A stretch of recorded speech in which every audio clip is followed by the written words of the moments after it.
everybody. Well, it's Marsha Allen back again, the Sugar Witch, and we're here to talk about sugar addicts. And again today I have my handsome husband with me, so he's going to be cooking for you, and he's going to be making Hamburger Helper. Everybody loves Hamburger Helper, but normally we go to the store and we buy a box and we make it from that. And in that box there is a lot of really bad stuff. So we're going to make our Hamburger Helper from scratch. So David, your hamburger is a half a pound of hamburger. Goes in first. We're going to fry that up. You're going to chop up some onions and put in there. And David's going to show Tammy how to smack a garlic. Okay, let's talk about what's in that package. If you read the label, you're going to find sugar and chemicals and all kinds of good stuff in there. Gluten, dairy, and all those things are going to cause problems in your life and in your digestive system. Today we're going to talk a little bit about allergies.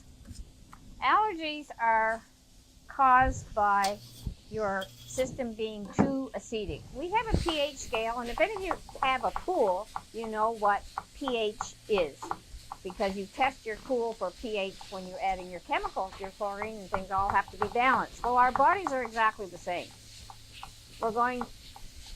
pH goes from 1 to 10, and the normal, perfectly balanced body is at a 7.43. So if you go down to a 4, your system becomes very acidic and disease will start to set in and allergies will start to set in. So we try to keep our body above 7.43.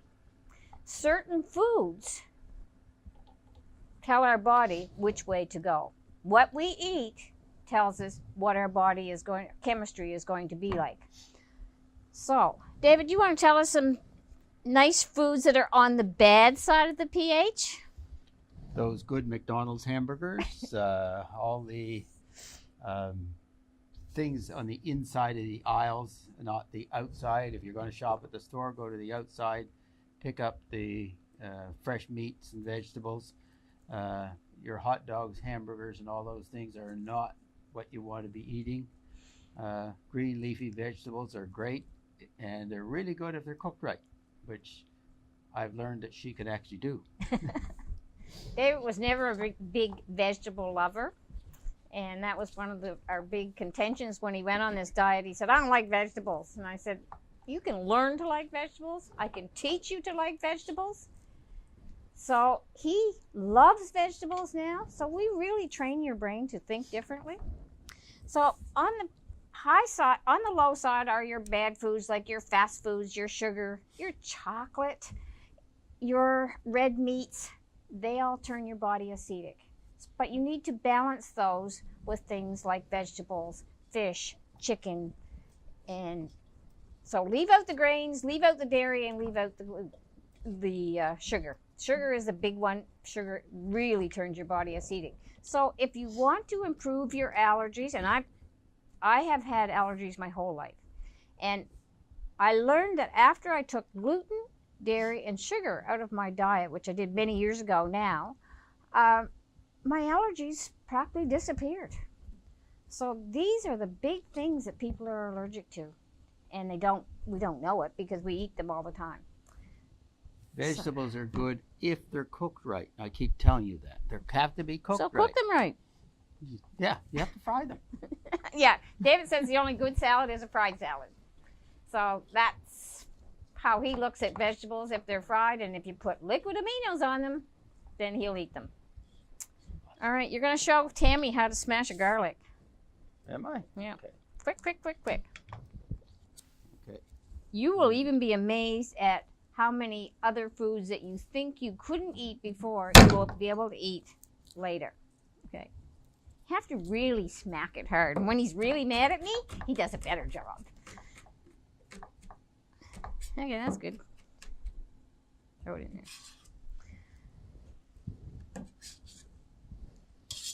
So when we're making our hamburger helper, we just fry up our hamburger. We're going to add some tomato sauce, and some spices. This is chili powder and oregano, a bay leaf. Bay leaves are really add a lot of flavor, and people don't use them very often. They don't understand that they're really had so much flavor. And salt and pepper. And then we're going to add some water. How much? It's a half a cup. That's a little cup. And 8 ounces of tomato sauce. Now, all these ingredients, the only one that has any amount of sugar in it will be your tomato sauce, because tomatoes naturally have sugar. But natural sugar doesn't act in the body the same as white sugar does. Okay, and then we're going to add 3 cups of rice. Turn it up, honey. 3 cups of rice. 3 cups of rice. Stir that up. Now this rice is already cooked, so again, it makes it much easier. You don't have to wait and wait and wait for the rice to cook. And if you're going to use rice, please don't use Uncle Ben's 5-minute rice. That's not rice, it's just sugar.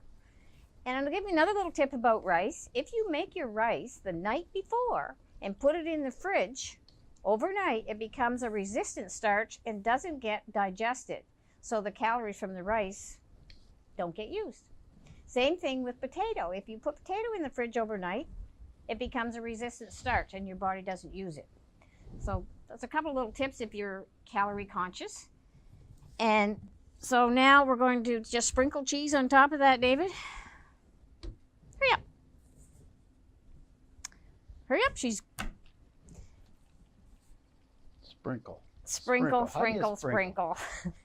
And we'll let that sit a few minutes, and then when we come back, we'll have somebody taste it.